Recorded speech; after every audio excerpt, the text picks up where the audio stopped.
buenas tardes. Mi nombre es Sandra Espeche. Me encuentro a cargo del Juzgado de Garantías número 6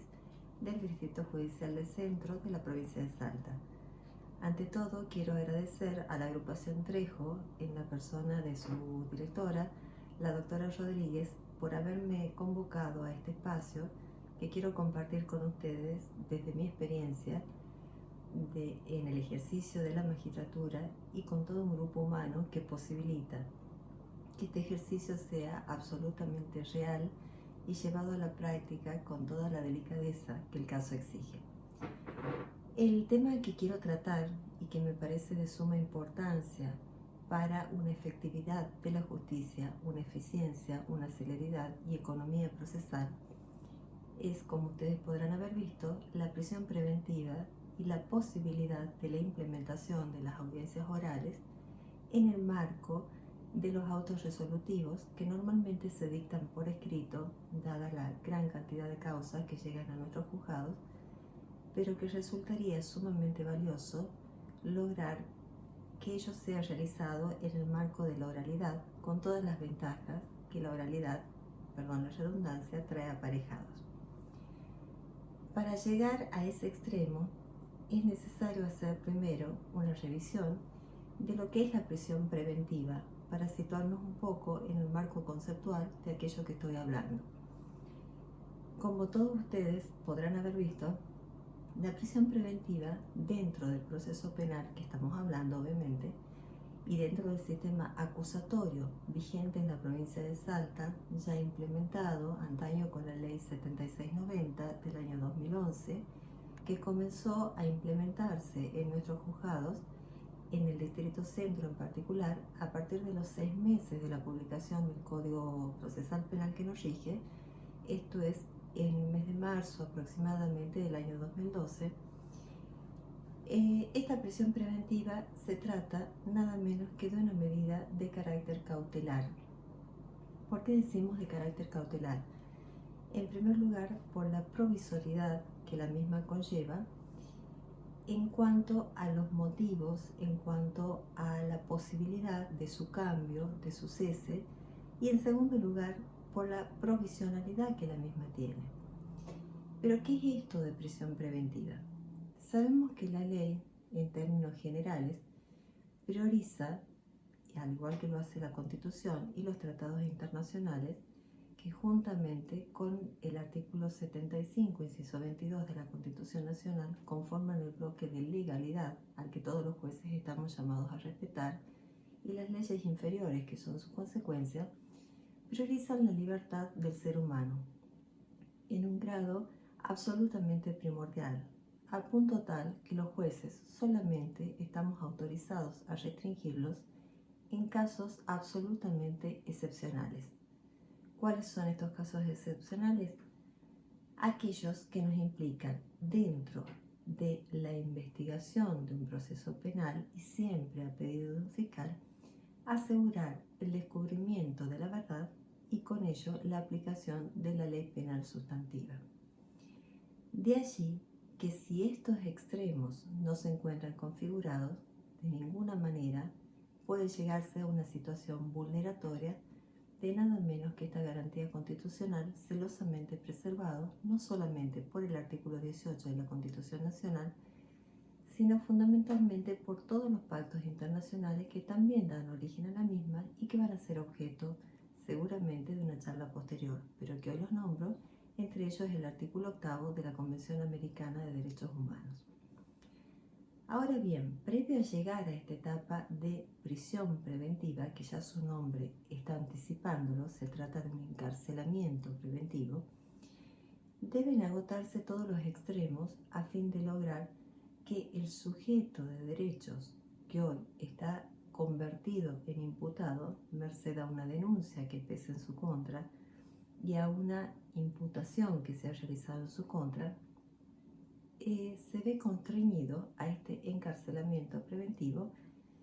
en estas situaciones absolutamente extremas, es decir, que el juez, al imponer una prisión preventiva, ya debe haber agotado todas las instancias anteriores que el mismo ordenamiento jurídico prevé: citación efectuada por el fiscal, conducción por la fuerza pública, efectuada por el fiscal, y así hasta llegar a este momento neurálgico dentro del proceso penal, dentro de la investigación penal preparatoria a cargo del órgano acusador. ¿Qué es lo que debemos merituar en este momento? En primer lugar, la regulación normativa de la prisión preventiva está absolutamente transcrita en nuestro código de formas vigente, en nuestro código procesal penal, a partir de los artículos 386, 387, subsiguientes y concordantes del Código Procesal Penal, llegando hasta el artículo 400. En el artículo 386, claramente el legislador ha prescrito que para que sea procedente la prisión preventiva, en primer lugar, ella debe ser planteada dentro del marco de un proceso penal. ¿Y por qué enfatizo un proceso penal?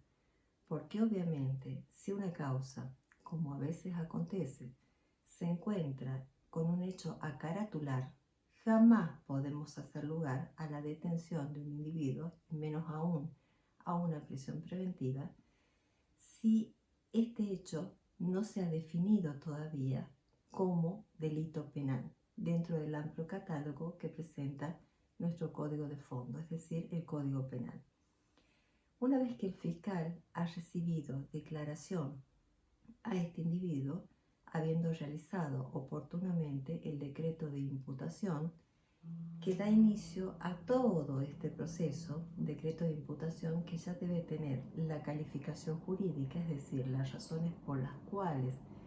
un sujeto de derecho, en este caso un imputado, ha sido acusado, por ejemplo, de la comisión del delito de hurto como un delito leve dentro del ordenamiento jurídico, homicidio como un delito grave dentro del ordenamiento jurídico, las razones que lo llevaron al fiscal para poder encuadrar este hecho dentro de una calificación jurídica conforme lo prescribe la propia ley, las razones que deben ser absolutamente motivadas, tanto en lo fáctico como en lo jurídico, bajo pena de nulidad, dice la propia ley, de inadmisibilidad si no fue motivada, y de nulidad en caso que los jueces anticipemos nuestra decisión. Recién entonces, después de recibida esta inicial declaración, los jueces nos encontramos habilitados a pedido del fiscal, siempre a pedido de él. Acuérdense que en este caso, tratándose de un sistema de nota de corte acusatorio como el que rige en la provincia de Salta, los jueces no pueden proceder de oficio, no podemos hacerlo, jamás. Se deben respetar las facultades propias de la Fiscalía, las facultades propias de la defensa. Nosotros como jueces de garantías, observar que todo el proceso se desarrolle conforme al respeto debido, valga también la redundancia, a las garantías constitucionales que asisten a las partes, en especial al imputado, a la víctima y a todos aquellos que sean destinatarios de la situación jurídica acaecida. Entonces, después de prestada esta declaración en sede fiscal por parte del imputado, siempre respetando su derecho a no declarar si no quisiera hacerlo, a declarar por escrito si eligiera hacerlo de esta manera, el fiscal se encuentra habilitado, como se los he manifestado, a solicitar esta prisión preventiva. ¿Bajo qué premisas? Manifestándole al juez de forma fundada que tiene temor de que el imputado pueda, con su fuga, obstaculizar el descubrimiento de la verdad y con ello, como les manifestara, la aplicación de la ley penal sustantiva. Ahora bien, el término que el fiscal, el órgano acusador, posee para poder pedir esta prisión preventiva, voy a reiterar muchas veces esta terminología para poder familiarizarnos con la misma, es de 15 días de producida, desde el momento de producida la detención de un imputado. Caso contrario, vencidos esos 15 días,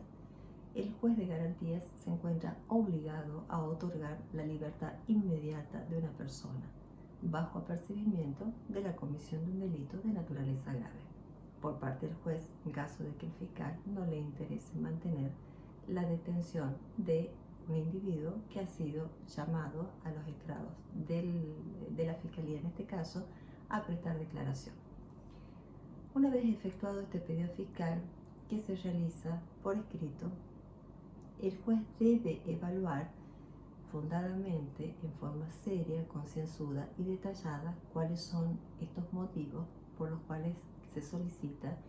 que una persona que en ese momento se encuentra detenida sea directamente convertida esa detención en prisión preventiva. ¿Qué es esto de la prisión preventiva? Como se ha anticipado en disertaciones anteriores, se trata de una medida cautelar, una medida procesal de carácter cautelar, porque dadas sus notas de provisionalidad,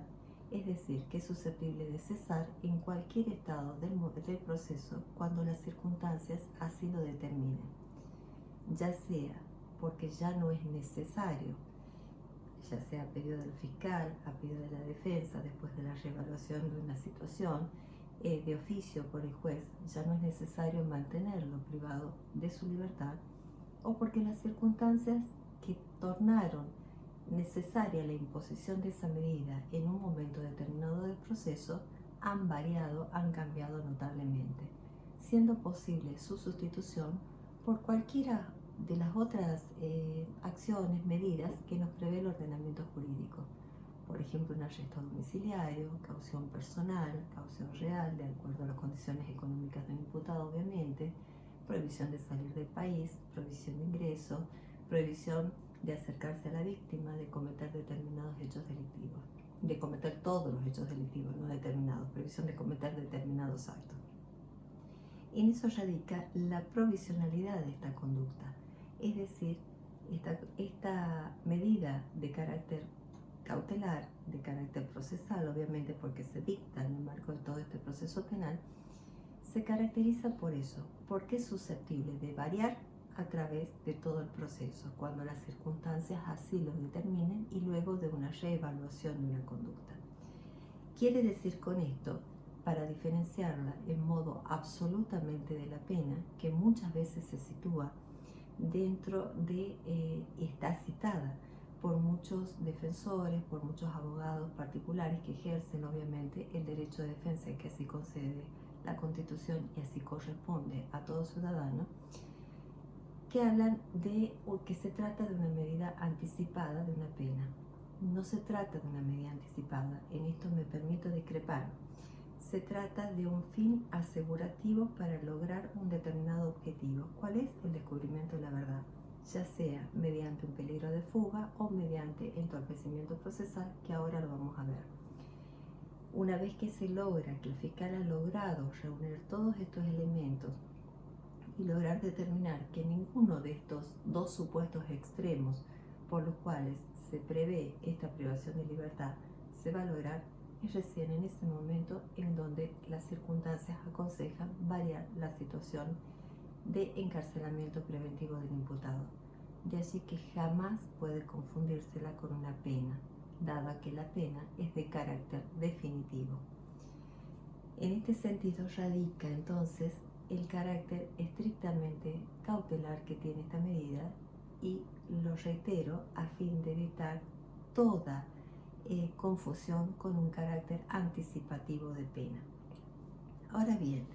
¿cuáles son las pautas que el juez debe tener en cuenta para dictar una prisión preventiva? Y de acá lo voy a enlazar con la oralidad que pretendo insertar en esta disertación que tengo con ustedes. En primer lugar, el juez debe considerar, al llegar su escrito ante el tribunal, no solamente que haya una verosimilitud en el derecho, es decir, que se trate de un caso penal al que anteriormente me he referido, sino también el monto de la pena, es decir, que se trate de un delito que se encuentre conminado por la ley, por el Código Penal, a partir del artículo 79 en adelante,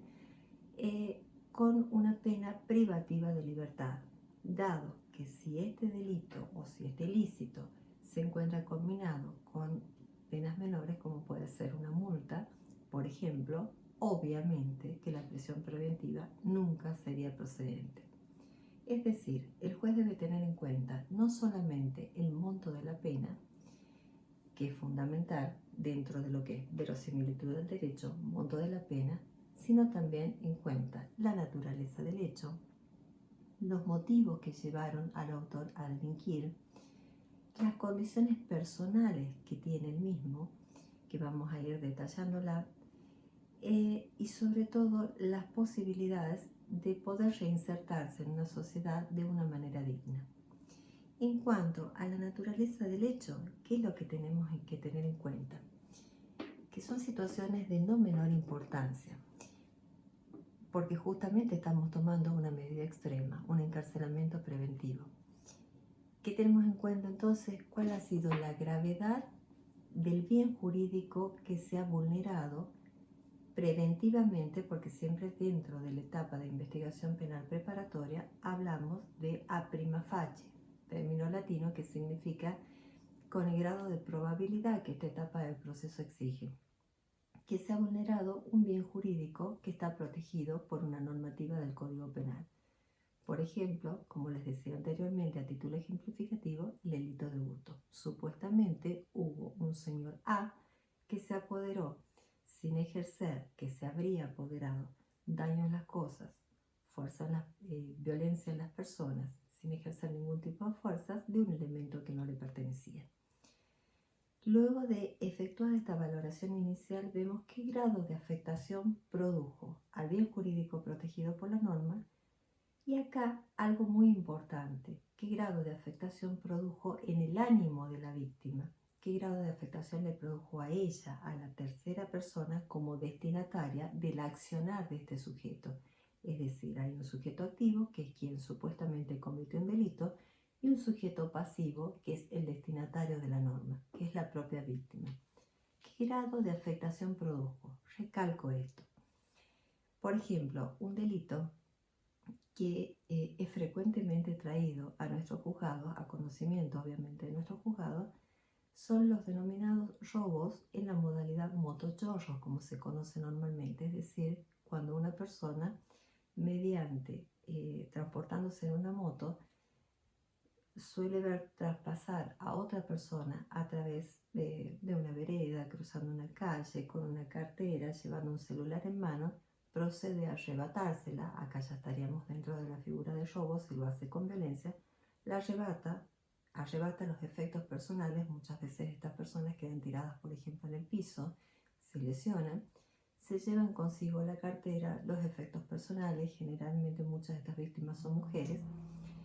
Entonces, obviamente, debe analizarse a la hora de merituar estos delitos cuál es el grado de afectación que produjo en el ánimo de la víctima, no solamente en lo que hace a su integridad física, muy importante por cierto, sino también a su integridad psicológica. Recuerden siempre que un ser humano es una conjunción de físico y psíquico, de tal manera que la afectación debe verse valorada en todo ese concepto, en todo el contexto que se produjo. También es necesario conocer dentro de estos grados de afectación que produjo, qué relación tiene el imputado con esta víctima. Es decir, si la conocía, si no la conocía con anterioridad, qué relación tiene con otros imputados. Sobre el conocimiento de la víctima, por ejemplo, no son menores los casos, y ustedes lo sabrán, salta a prorrogado la materia de emergencia en violencia de género. No son menores los numerosos delitos por violencia de género cometidos en nuestra provincia por hombres que, valiéndose de su situación de superioridad con relación a la víctima, la hacen objeto de determinados tipos de actos, todos ellos absolutamente aberrantes, por cierto, desde una amenaza, una lesión, un homicidio, que por el hecho de ser mujer en este caso y el predominio del hombre, se trata nada menos de un femicidio. En este caso, la vinculación de la que les estoy hablando, autor con víctima, sujeto con la víctima, debe ser evaluada por el sentenciante en este grado, por quien va a resolver la prisión preventiva, por el juez de garantía, de una manera absolutamente clara a través de sus autos resolutivos. En segundo lugar, les hablaba de la vinculación con otros autores. En el ejemplo que les había traído a conocimiento, es decir, el caso de los llamados motochorros, que lamentablemente están en boga en no pocas provincias argentinas, Salta obviamente no es la excepción, Generalmente este delito es cometido por dos personas. Los dos viajan en una moto, muchas veces munidos de cascos, ven a una persona transitar por la calle, les arrebatan sus efectos personales, esa persona queda totalmente en un estado de indefensión. Entonces es necesario ver no solamente el daño que se ha producido a la víctima, que no es menor, sino también que son dos las personas que actuaron en forma conjunta con un rodado, como es en este caso una motoneta, se han alejado del lugar y han producido un deterioro absoluto en la integridad de la persona. La vinculación de dos personas obviamente produce una vulneración en el estado de ánimo que también corresponde ser analizado por el juez al momento de merituar el pedido de prisión preventiva realizada por el órgano fiscal. También debe tenerse en cuenta la naturaleza del hecho. Es decir, acá cuando hablamos de naturaleza del hecho, nos referimos precisamente a cuál es toda la entidad y toda la magnitud del daño provocado, dentro de los parámetros que acabo de señalarles. Y dentro de estos, especialmente enlazado con el mismo, cuál ha sido la actitud posterior del individuo que hoy está sometido a una prisión preventiva o va a ser sometido a una prisión preventiva si el juez así lo estimare, cuál ha sido la actitud posterior al ilícito por el que hoy se lo acusa. Es decir, se ha mostrado arrepentimiento en algún momento, se ha logrado en la medida de sus posibilidades restituir a la víctima aquello que le ha sido totalmente arrebatado. Si hablamos de un robo, los efectos personales. Si hablamos de una vida, obviamente es imposible de restituirla, pero sí tenemos que tener en cuenta todos los elementos que han configurado cuál es el constreñimiento, cuál es la actitud que ha tenido ese imputado con posterioridad al hecho cometido, al hecho supuestamente cometido. Recordemos que hasta que no exista una sentencia que lo declare culpable, este individuo no puede ser considerado como tal. Es un sujeto de derechos a quien en esta primera etapa, investigación penal preparatoria, se lo está acusando de la supuesta comisión de un ilícito. Pero no por ello, al momento de valorar esta petición fiscal, podemos dejar de tener en cuenta cuál ha sido la actitud posterior al mismo, si le ha importado lo que ha hecho o si simplemente ha procedido con absoluto menosprecio, habría procedido con absoluto menosprecio hacia toda la ley penal. También tenemos que tener en cuenta cuáles han sido los motivos que lo impulsaron a delinquir. Dentro de los motivos debe considerarse cuál es la edad del sujeto. Vamos a hablar dentro de lo que es juez de garantías, obviamente vamos a hablar siempre de personas mayores de edad, mayores de 18 años. ¿Cuál es la condición económica, la posibilidad que tiene esa persona de ganarse el sustento? Si este hecho ha sido nimio, es decir, ha sido absolutamente insignificante, como puede ser, por ejemplo, el hecho de que haya entrado a un súper y previo a pasar a la línea de caja, el guardia de seguridad del súper lo encuentra portando entre sus efectos personales, entre sus prendas de vestir, llamémosle una remera, encuentra, por ejemplo, un paquetito de quesos. Si este paquete de queso tiene la significancia o el valor económico o el valor, la entidad con relación a la relación que debe hacerse entre la afectación al bien jurídico protegido por la norma y esta condición personal absolutamente extrema que presenta este sujeto, que solamente se apodera, lo cual no lo exime obviamente de la sanción legal que le corresponde, de un paquete de quesos con el fin de procurarse la alimentación, ya sea para sí mismo o tiene una familia que en este caso se ve totalmente privada por razones ajenas a su voluntad de poder enlazarse dentro de lo que es un trabajo, ya sea formal o un trabajo informal. Deben ser merituadas estas circunstancias porque de lo contrario correríamos el riesgo de convertirnos, juntamente con la Fiscalía, que procede con objetividad de sus causas, pero si nosotros lo hiciéramos de manera contraria y el pedido fiscal no tuviera en cuenta estos elementos, en ser jueces que se limitan de modo automático a una aplicación de ley sin tener en cuenta estas condiciones personales del sujeto, lo cual, reitero, no los exime en absoluto de la comisión de delito, de ser responsables en la comisión de un delito dentro de una sociedad organizada. Es necesario también tener en cuenta cuál ha sido el nivel de formación cultural de esta persona. No olvidemos que en las épocas actuales hay un valor que tiende a desaparecer, que es el valor familia. Preocupante, por cierto, que en grado extremo me ocupa. ¿Desde qué lugar? Estábamos acostumbrados a familias tradicionales en las que nos inculcaban que el valor primordial que tenía el ser humano era la honestidad. ¿Y la honestidad basada en qué? En una educación, obviamente no hablamos de colegios privados, de las posibilidades de acceso económico a cada uno, sino de escuelas públicas perfectamente consustanciadas con la labor de enseñanza, que la tenemos en todos los lugares. Ya vemos en los diarios los múltiples ejemplos absolutamente valorables y absolutamente ejemplificativos de maestros que en estas épocas de pandemia se trasladan en bicicleta desde zonas absolutamente alejadas hasta lugares donde hay internet, donde existen servicios de Wi-Fi, con el fin de posibilitar de que sus alumnos puedan recibir a través de medios educativos idóneos toda la enseñanza que ellos tienen para volcar. Entonces, este valor familia, ¿qué debe traducir en las personas? Que precisamente se les enseñe que aquello que ellos pretendan lograr en la vida,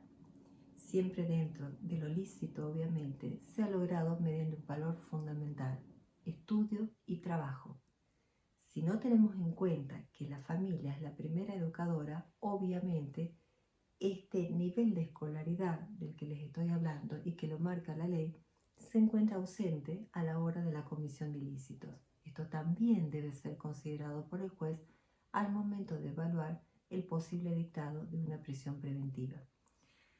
Finalmente, también debe tenerse en cuenta cuáles son los antecedentes personales de este sujeto.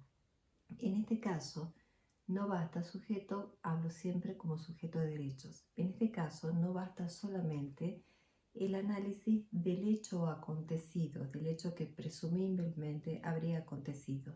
sino que es necesario munirnos de una serie de documentación que desde el momento mismo de dictarse la detención va incorporándose al legajo fiscal y también es pedido obviamente a través de los secretarios letrados que nos asisten en forma permanente. Estos antecedentes personales se vislumbran de modo claro a través de la planilla de antecedentes prontuariales de la persona sometida al proceso. Esta planilla nos dice cuál ha sido en realidad la actitud que este ciudadano, hoy sometido a proceso, ha tenido, si es que tuvo, en causas anteriores que se pudieran haber iniciado, es decir, en antecedentes que obran en su planilla y que no necesariamente deben ser antecedentes condenatorios. Una planilla prontuarial refleja si ha tenido otro tipo de denuncias, juzgado que intervino, fiscalía que intervino, si de esa denuncia ha surgido un antecedente condenatorio, elemento que debe llamar la atención al juez al momento de evaluar el dictado de esta prisión preventiva y que obviamente la torna con mayor procedencia a esa altura si no ha tenido ninguna condena. ¿Cuál ha sido la actitud de este imputado a la hora de ser sometido a la justicia? Es decir, si ha estado conforme a derecho, es decir, si se ha presentado a cada uno de los llamamientos judiciales, o si por el contrario, supónganse que tengan 2 o 3 denuncias, que no son menores, por cierto, son denuncias que llaman la atención del juzgador, pero sobre todo llama la atención ver si se ha comportado correctamente con lo que el juez que intervino oportunamente haya dictado en aquella oportunidad, o si sus ausencias han motivado la declaración de rebeldía. La declaración de rebeldía es que directamente citado por un juez al domicilio que la ha constituido y al ser notificado directamente ha cambiado de domicilio, no ha informado, no le ha informado al juez, no se sabe cuál es el destino de este sujeto. Esta planilla prontuarial, como acostumbro a decirlo en cada una de mis resoluciones, de nuestras resoluciones, porque hablar de la individualidad del juez solo sería algo absolutamente hipotético. Se trata de todo un equipo de trabajo que contribuye con el juez al momento de evaluar.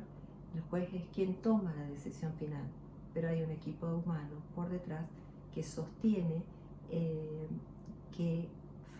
facilita la labor del juez en el sentido de acercar todas las documentaciones que son necesarias para que el juez pueda llevar adelante su labor, que es nada más, nada menos, esta labor fundamental, que es tomar una decisión final y evaluar las condiciones por las que la toma. Es una tarea que no puede ser soslayada por nadie que no sea el propio juez. Esta planilla prontuarial proporciona, como si fuera una especie de espejo, que es lo que acostumbro a decir en mis resoluciones, un espejo que nos dice: este ciudadano se ha comportado de tal y tal forma en tales oportunidades. Esa mezcla, esa conjunción, ese análisis elaborado de monto de pena, naturaleza del hecho, actitud posterior del individuo, personalidad moral del acusado, cuál ha sido la conducta precedente del sujeto,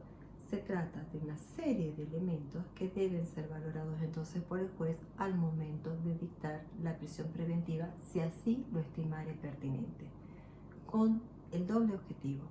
asegurar, como les he manifestado, el descubrimiento de la verdad y que no exista ningún tipo de obstáculo para lograr la aplicación de la ley penal sustantiva en la etapa que correspondiere. ¿Qué es esto del descubrimiento de la verdad? ¿Cómo puede ser objetado? ¿Cómo puede ser de alguna manera objetado porque el individuo no está cumpliendo o puede llegar a de alguna manera entorpecerlo? Mediante dos situaciones: el peligro de fuga o el peligro de entorpecimiento en la causa. El peligro de fuga, ¿cuándo se da? En primer lugar, tiene que tener en cuenta el juez, al momento de valorarlo,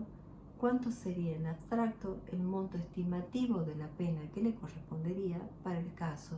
de que este imputado fuera realmente condenado en una etapa posterior. El monto estimativo de la pena considerado siempre en abstracto. Imagínense un homicidio de 8 a 25 años, hablando de un homicidio simple, un hurto de 1 mes a 2 años. Siempre hago estos paralelismos entre los delitos más leves que pueden tocar a un juez de garantías, que son de competencia del juez de garantías, y el delito más grave, que también es competencia del juez de garantía en esta etapa primigenia del proceso: investigación penal preparatoria a cargo de la Fiscalía. Este monto de la pena obviamente puede llegar a causar en el estado anímico de quien supuestamente ha cometido un delito una mayor o menor tentación a evadirse, a fugarse del ámbito que le es propio: su domicilio, la provincia en la que reside, el país en el que reside, de acuerdo a las condiciones personales y a las condiciones económicas que pudiera tener. Sabido es que la libertad es un valor primordial y que como seres humanos nuestra primera reacción es obviamente a conservar nuestra libertad. Por eso es que esta mensuración de pena en abstracto es absolutamente necesaria de efectuar al momento de valorar el posible peligro de fuga del imputado en relación al hecho supuestamente acometido. A nadie le agrada obviamente permanecer dentro de un servicio penitenciario, pero obviamente debemos ser claros y responder por nuestras acciones, aun con el grado de probabilidad que esta etapa del proceso exige. En segundo lugar, ¿qué debemos considerar los jueces al momento de analizar el peligro de fuga del imputado? El arraigo que el mismo tiene. ¿Qué es esto de arraigo? Si tiene un domicilio, si ese domicilio al momento de ser detenido ha sido constatado por el juzgado que está a su cargo, que lo tiene a su cargo, por la propia fiscalía, en el momento de analizarse el pedido fiscal, si ese domicilio existe, si ese domicilio no existe, si en el caso de que existiera está dispuesto a ser alojado allí por sus familiares. Se debe tener en cuenta también cuáles son las posibilidades económicas de este sujeto, al que me habría referido anteriormente, en cuanto a las posibilidades de ausentarse de la provincia, de fugarse, de refugiarse en otro país. No olvidemos que Salta se encuentra dentro de las zonas de frontera, pero estamos hablando de las prisiones preventivas de manera genérica. Estos son los elementos a tener en cuenta a la hora de valorar el peligro de fuga y sobre todo la declaración de rebeldía que pudieran haberse dictado en otras etapas del proceso y que los he analizado anteriormente al hacer un paneo general de los presupuestos procesales para dictar la prisión preventiva. Y por último, dentro de lo que son los requisitos o pautas que nos prevé nuestro Código Procesal para el dictado de la prisión preventiva, tenemos el peligro procesal, el peligro de entorpecimiento del proceso. ¿Cómo se da este peligro? Ante la posibilidad, siempre todos estos detalles deben surgir con absoluto autoabastecimiento del pedido fiscal oportunamente realizado. Si analizando ese pedido fiscal se trasluce que este individuo tratará, en primer lugar, de destruir, ocultar, falsear pruebas, dice la ley. ¿Qué significa? Supóngase alguien que esté investigado por delitos económicos y que pueda, mediante su propio accionar, destruir, por ejemplo, elementos contables, destruir sistemas informáticos, hacer desaparecer computadoras, pendrive, todo aquello que pudiera llegar a contener información acerca del balance que hubiera realizado dentro de la entidad en la cual él se desarrollaba. También voy haciendo de paso un repaso por todos los delitos que están con figura que nos encontramos abocados los jueces de garantías, obviamente, y que forman parte de nuestro plexo normativo. Entonces, el ocultamiento, falseamiento, destrucción de datos. También es muy importante tener en cuenta cuál es el grado de intimidación que esta persona presumiblemente podría cometer con los terceros que estén involucrados en el proceso, como testigos de esta causa, como víctimas de esta causa. Imagínense qué es lo que sucede en un caso de violencia de género, en la que la mujer se encuentra absolutamente sometida por su condición de tal al predominio del hombre. ¿Qué es lo que pasaría si este hombre en libertad intenta, que no pocas veces, en no pocas ocasiones estamos viendo en todos los casos,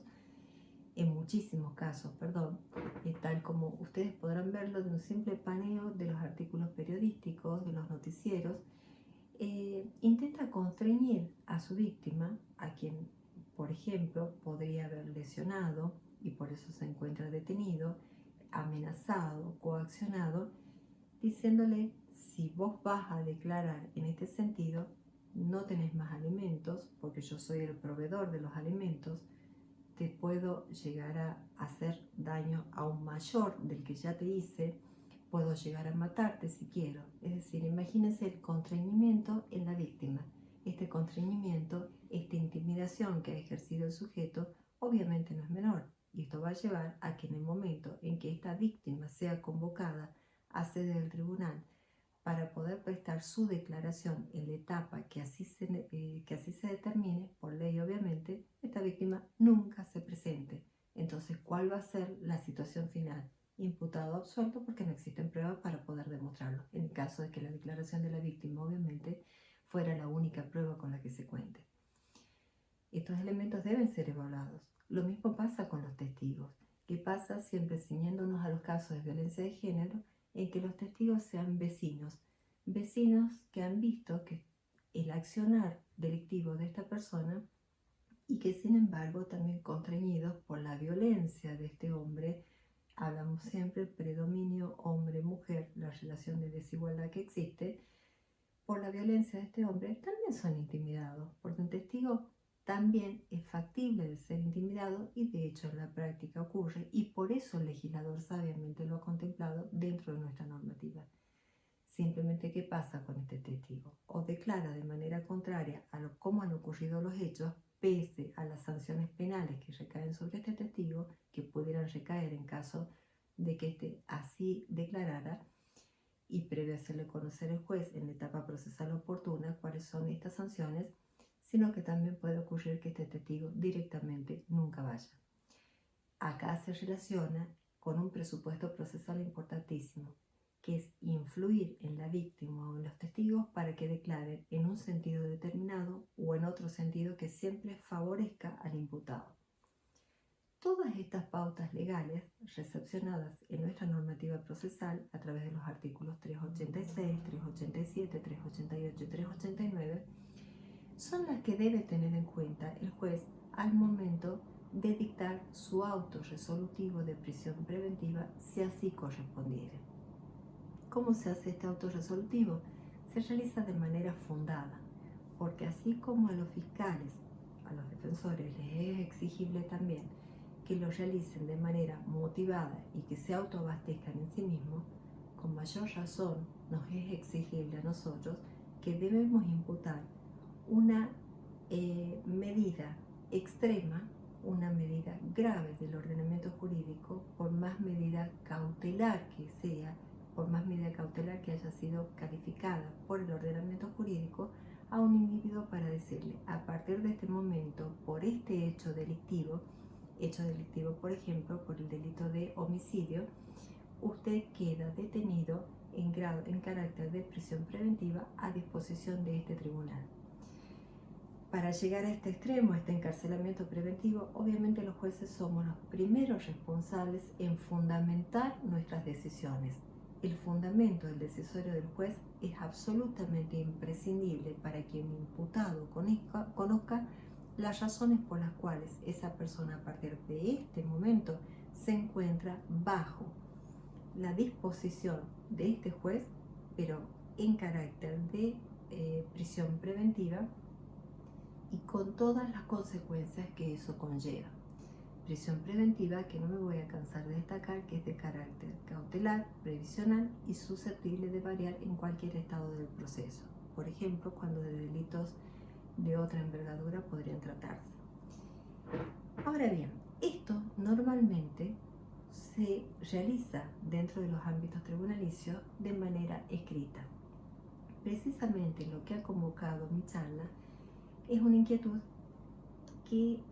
ya la veníamos, en realidad esta inquietud nosotros en la práctica lo venimos realizando en el Juzgado de Garantías número 6, cuando se implementó esta ley. En los albores de este sistema, cuando jueces correccionales hemos sido convertidos conforme a las disposiciones transitorias de la ley 7690 en jueces de garantías, que comenzamos a aplicar este sistema obviamente con todo el entusiasmo que esto produce, atento a la división de roles y a las competencias específicas de la Fiscalía, de la Defensa y la nuestra. En este sentido, desde el juzgado habíamos propugnado la realización de audiencias de prisiones preventivas en forma oral para evaluar la prisión preventiva. ¿Cuáles son las ventajas de realizarlo de manera oral, tal cual lo realiza actualmente el Juzgado Federal? En primer lugar, debemos tener en cuenta que si ustedes hacen un paralelismo con los juicios se caracterizan por ser orales, por ser contradictorios, por la inmediación, por la concentración de la prueba, por la identidad del juzgador.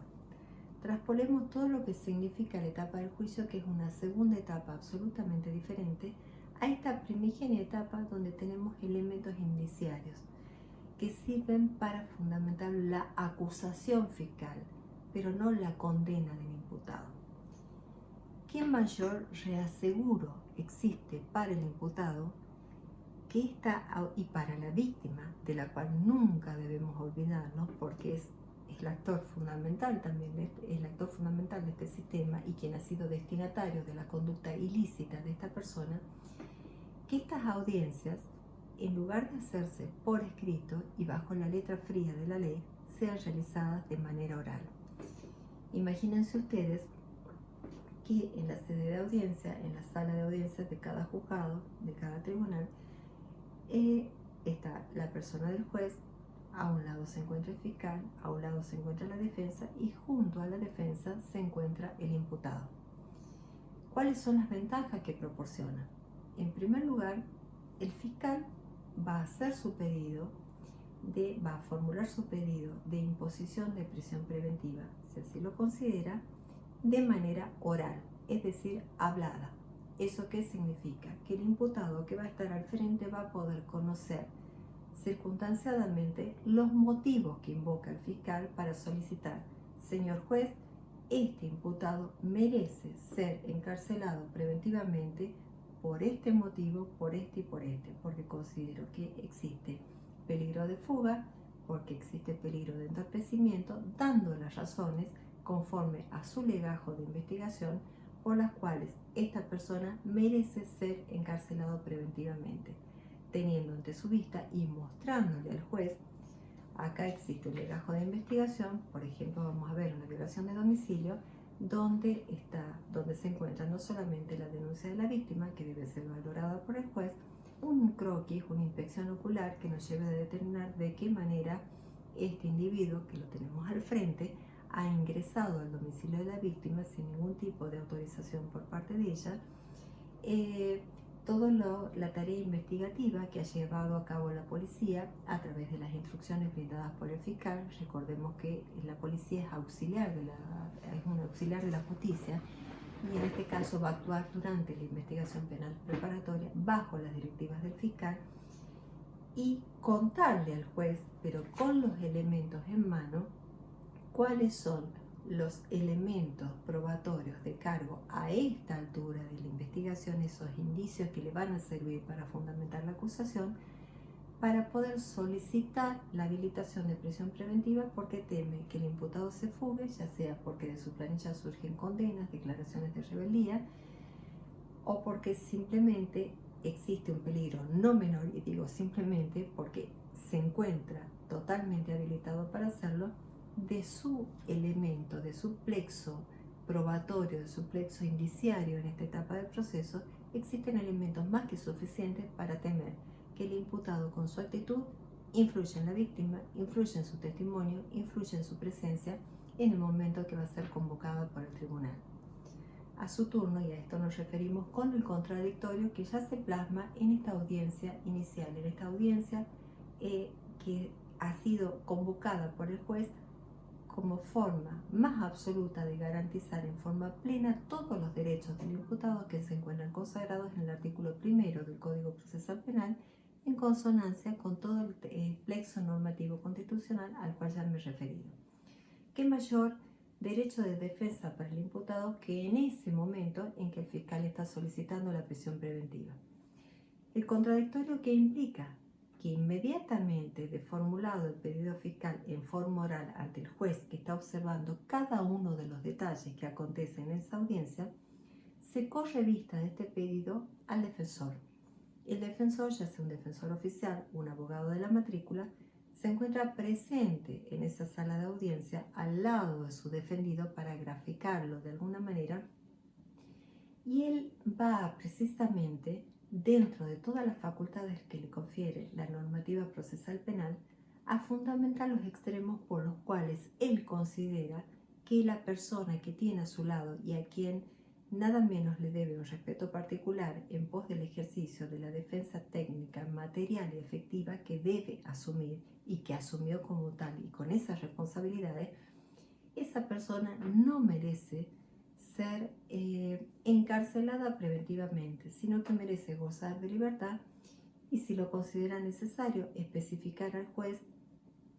cuáles serían las medidas alternativas de prisión preventiva para evitar que esa persona sea sometida nuevamente a un encierro cautelar. Nuevamente, porque consideremos que ya son 15 días de detención en los cuales el fiscal ha solicitado al 15º día, la prisión preventiva, fundamentando siempre sus decisiones. Recordemos que no basta con decir mi defendido es inocente del hecho que se lo acusa y por tal motivo no merece la prisión preventiva. No, la defensa también debe fundamentar las razones por las cuales considera que esa persona debe recuperar de manera inmediata su libertad, munido obviamente de su propio legajo, por lo cual del análisis de sus elementos de descargo van a surgir las contradicciones que va a tener con el fiscal al momento de formular su petitorio.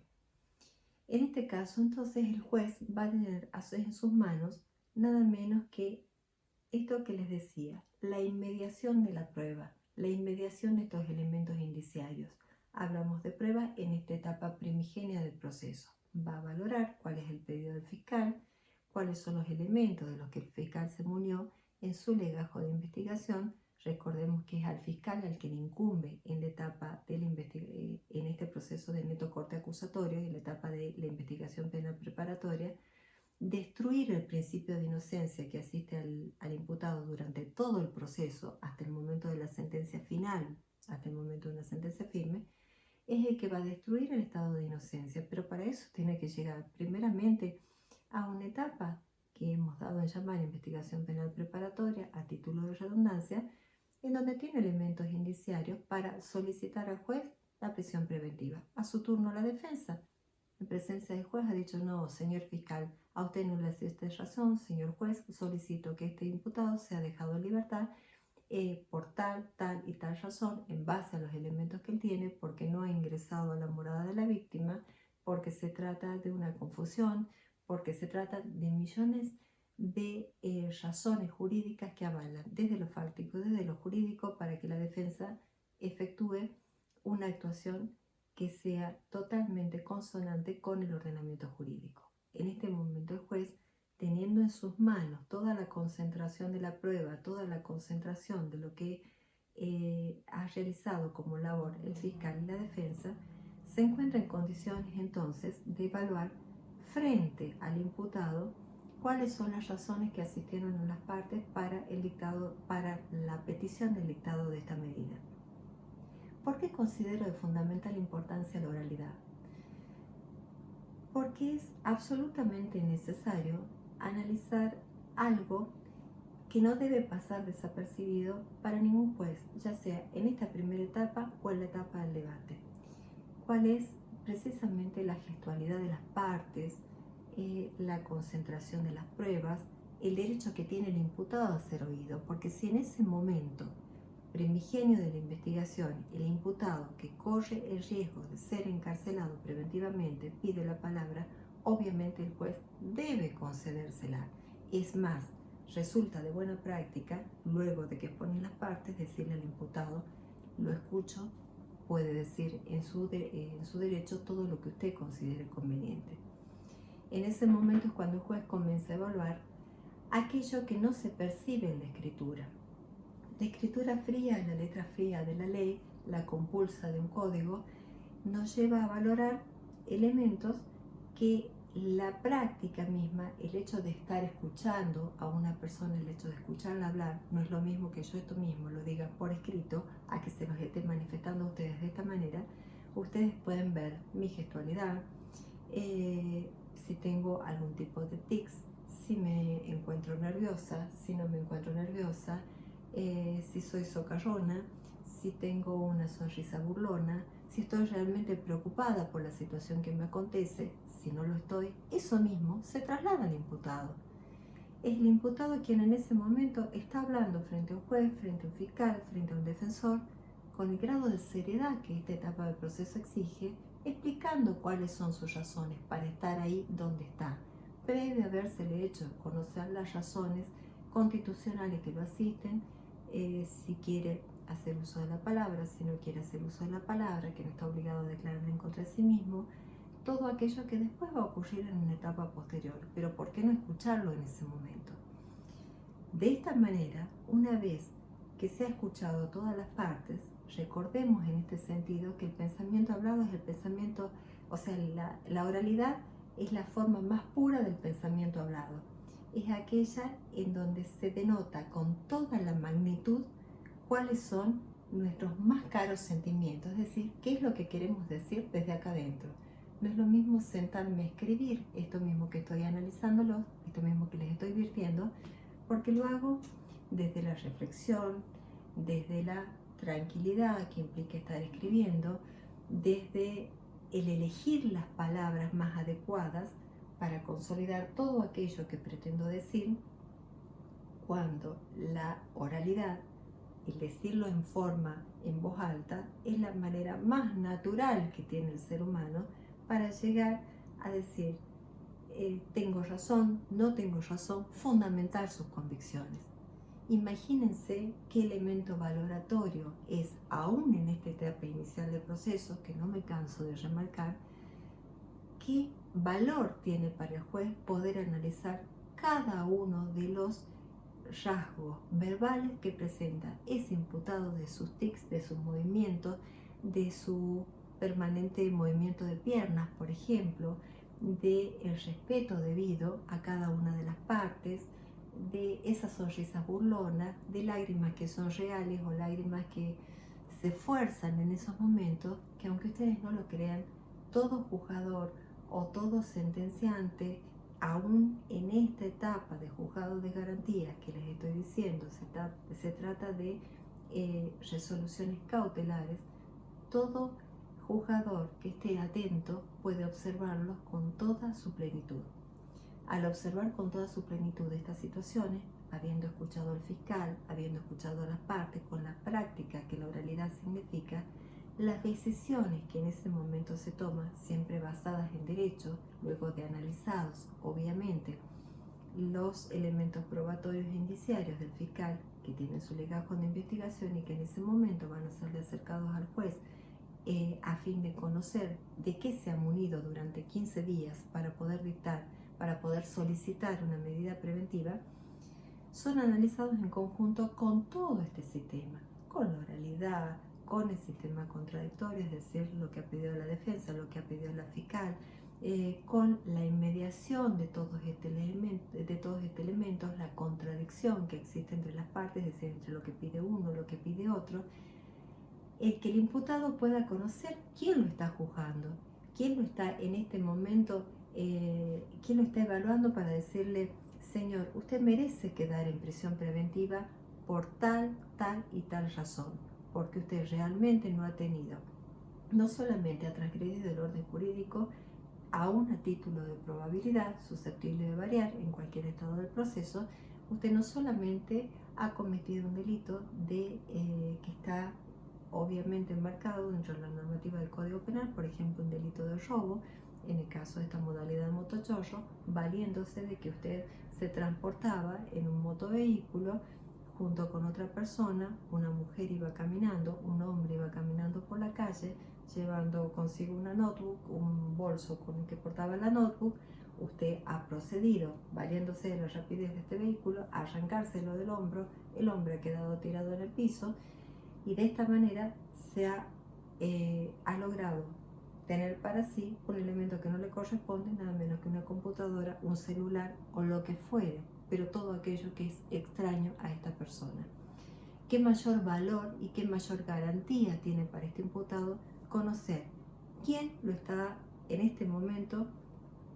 quién está en este momento resolviendo su situación, diciéndole: usted va a permanecer en prisión preventiva mientras estas circunstancias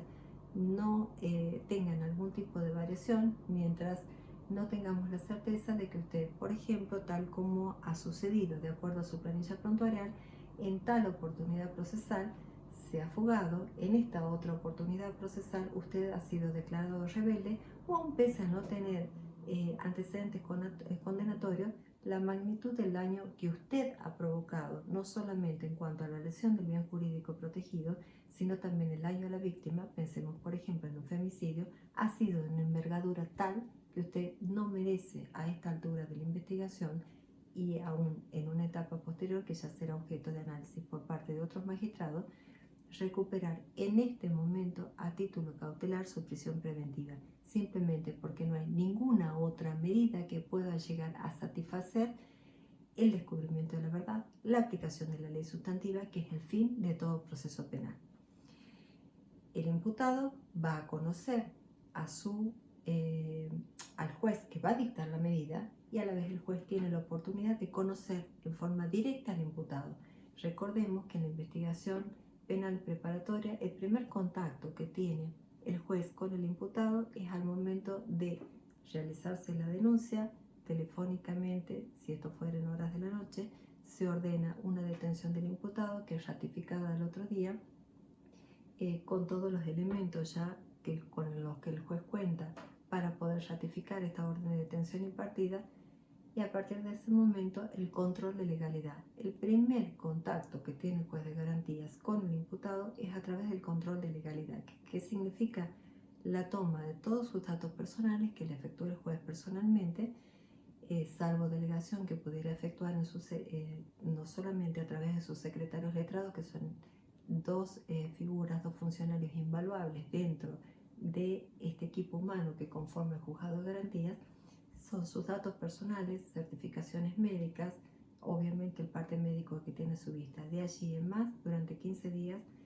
el juez no ha tenido contacto con el imputado, a menos que se hayan interpuesto acciones como acciones de garantías constitucionales, como acciones de habeas corpus, que son las más frecuentes de interposición durante esta etapa inicial.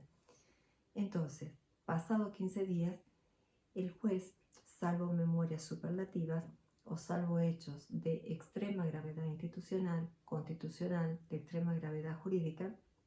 no recuerda cuál ha sido físicamente la identidad del imputado con la persona a la cual hoy le ingresa el escrito frío de la Fiscalía solicitando la imposición de una prisión preventiva. No hay manera de que podamos identificar esta persona B es la persona a la que le tomé el control de legalidad, estaba vestido de esta manera, me ha contestado de esta manera. Entonces estoy en condiciones de evaluar todas estas condiciones personales, naturaleza del hecho, cuál ha sido el grado de afectación, cuál ha sido la naturaleza, el comportamiento de esta persona en este momento. Si lo hacemos pasado durante estos 15 días, al 15º día, el fiscal pide la prisión preventiva, lo hacemos de manera oral, cuanto más garantías para el imputado que el conocimiento directo y de visu que tiene el juez en ese momento con el imputado luego de escuchado a las partes. Estas son nada más y nada menos que las ventajas de la oralidad: celeridad procesal, eficiencia procesal y sobre todo tutela judicial efectiva.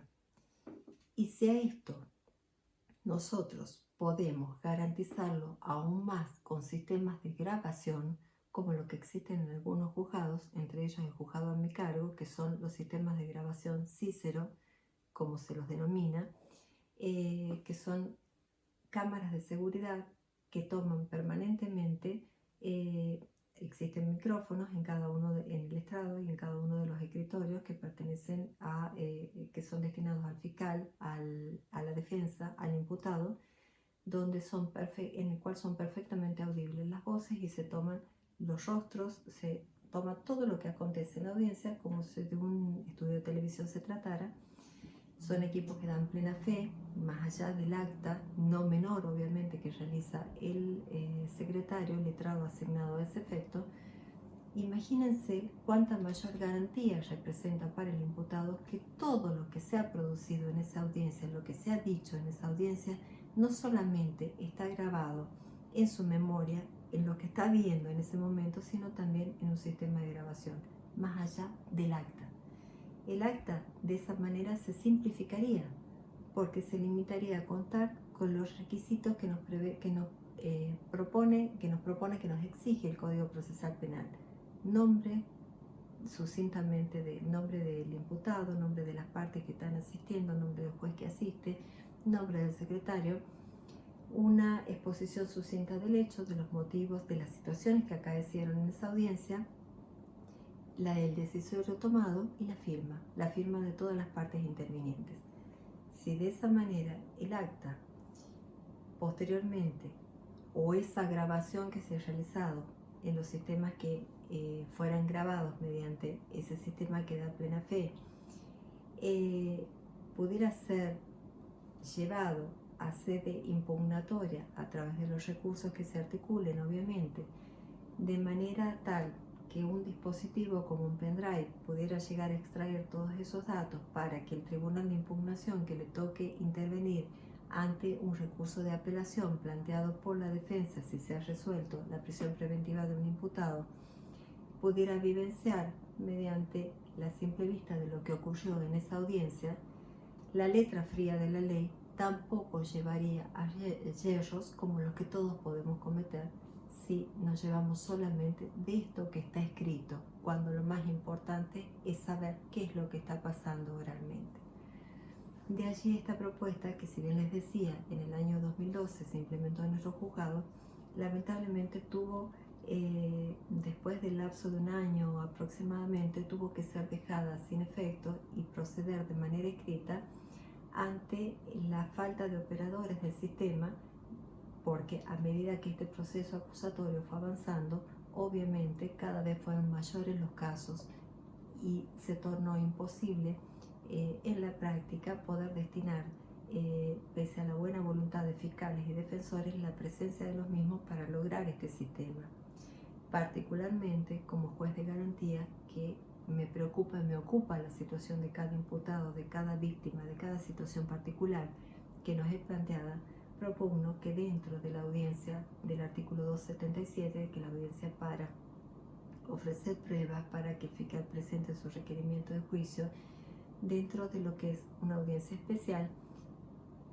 llámese, no sea la del 277, una audiencia de imposición de prisión preventiva, si así correspondiere, que se convoque por el juez a cargo,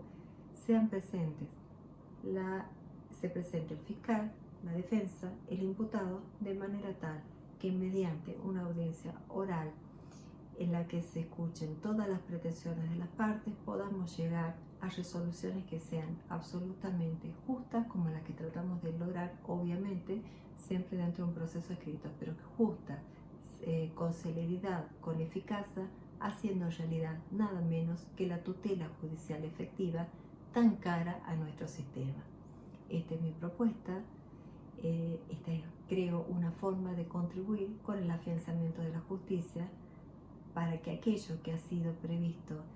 en el 53 ya por los constitucionalistas en el preámbulo de nuestra Constitución Nacional no se convierta en una mera expresión de anhelo. Este es mi anhelo precisamente de concreción de una justicia que sea mucho más práctica, accesible y que haga realidad la tutela judicial efectiva. Afianzar la justicia. Muchas gracias y gracias nuevamente a la agrupación Trejo. Hasta luego.